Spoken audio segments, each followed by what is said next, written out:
কন্ধে এই পাউডারটা কি, এটা হচ্ছে ম্যাজিক পাউডার, বুঝছেন?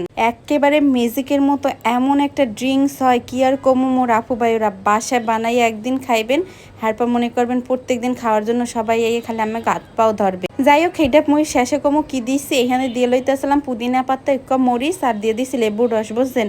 এই সব কিছুই কিন্তু দেওয়া লাগবে, কোনো কিছু স্কিপ করা যাবে না। এরপর সুন্দর মতো টাহাইয়ে মনে করেন মরিচের মধ্যে দিয়ে বিচিগুলোরে বাইর করতে হইবে। এরপর আবার পাতাগুলোরেও টাহাইয়ে এককালে মনে করেন নরম করে হেলাইতে হইবে, বুঝছেন? হ্যাঁ, এরপর দেখি যে পাতাগুলো মিশ হইতে আসছিল না, এর মধ্যে মই একটু নুন দিয়ে দিছি। এরপর নুন দিয়ে আবার সুন্দর মতো টাহাইতে আসলাম। এরপর মনে করেন এরকম জুস হয়ে গেছে, একটু পানিও দিয়েছিলাম, বুঝছেন? পুদিনা পাতায় তো রস কম, কিন্তু একটুখানি রসে মনে করেন বেমালা কিছু। এরপর দিয়ে দিছি মনে করেন এই রসটা গ্লাসের মধ্যে ঢাইলা। এরপর এরকম সুন্দর করে ঢাইলে দিতে হবে। এরপর মনে করেন পাতাও লাগিয়েছিল, হেডিও সুন্দর করে চামচ দাইনে দিয়ে দিতে আসলাম। এরপর মনে করেন মেন যে জিনিসটা লাগবে এটা হচ্ছে বরফ কুচি।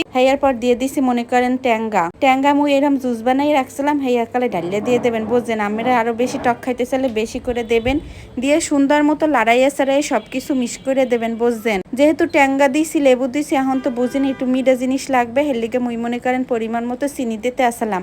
আম্মাকে সুবিধা মতো বাড়াই কমাইয়ে দিতে পারবেন, বুঝছেন? তারপর যে ম্যাজিক পাউডারটা দিছি সেইটা হচ্ছে টালা জিরা, বুঝছেন? জিরা টাইলে মনে করেন হেয়া মুই গুঁড়া করে হেয়ে দিয়ে দিছি, দিয়ে পর সুন্দর মতো লাইডে সেটা খাইয়া লাইবেন, দেখবেন কি শান্তি লাগে।